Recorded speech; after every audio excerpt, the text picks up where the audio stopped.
AP వ్యాప్తంగా local war షురూ అయ్యిందనే చెప్పాలి. ఎవరి నోట విన్నా లోకల్ ఎలక్షన్ల గురించే చర్చ జరుగుతోంది. ఈసారి మేయర్ ఎవరో, ఏ కార్పొరేషన్‌లో ఏ పార్టీ గెలుస్తుందో అనే ఉత్కంఠ అందరిలో. కానీ ఆ కార్పొరేషన్‌లో మాత్రం సీన్ వేరే ఉందట.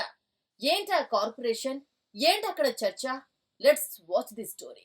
ఏపీలో త్వరలోనే లోకల్ ఎలక్షన్స్ ఎన్నికల నగారా మోగనుందనే వార్తలు గట్టిగా వినిపిస్తున్నాయి. ఈ నేపథ్యంలోనే కడప మేయర్ స్థానంపై అక్కడి నేతల్లో ఉత్కంఠ మొదలైపోయిందట.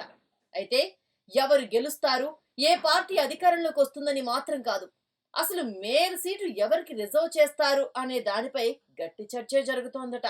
అంతేకాదు, ఎవరికి అనుకూలంగా కావాలో ఆ విధంగా పావులు కదుపుతున్నారట అక్కడి నేతలు.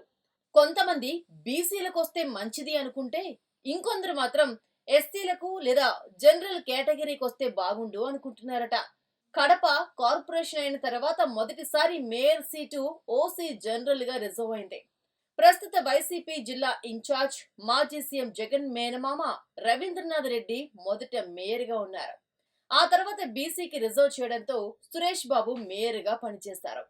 ఆ తర్వాత కూడా ఆయన మేయర్‌గా ఉండగా కొన్ని కారణాల వల్ల ఆయన పదవి నుంచి దిగిపోగా బీసీ సామాజిక వర్గానికి చెందిన కాకా సురేష్ కొద్ది రోజులు మేయర్‌గా పనిచేశారు.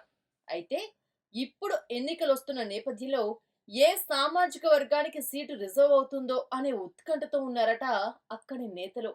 బీసీ లేదా ఎస్సీకి రిజర్వ్ అవుతుందనే ఊహాగానాలు వినిపిస్తూ ఉండడంతో ఎవరికి వారు మేయర్ కుర్చీపై కర్చీఫ్ వేసి రిజర్వ్ చేసుకోవాలని పావులు కదుపుతున్నారని సమాచారం. అటు వైసీపీ, ఇటు టీడీపీ రెండు వర్గాలు మేయర్ సీటుపై కన్ను వేశారని, ఎవరికి వారు మేయర్ పదవిని దక్కించుకోవాలని స్ట్రాటజీతో ముందుకెళ్తున్నారని రాజకీయ విశ్లేషకులు చెప్తున్నారు. ఇదిలా ఉంటే ప్రస్తుతం కడప ఎమ్మెల్యే మాధవిరెడ్డి భర్త మాత్రం సీఎం చంద్రబాబు నాయుడుతో దీనిపై మంతనాలు జరిపారనే టాక్ కూడా గట్టిగానే వినిపిస్తోంది. ఇస్తే ఓసీ జనరల్ ఇవ్వాలని, లేదంటే ఎస్సీ రిజర్వ్ చేయాలని ఆయన ప్రతిపాదించినట్లు తెలుస్తోంది.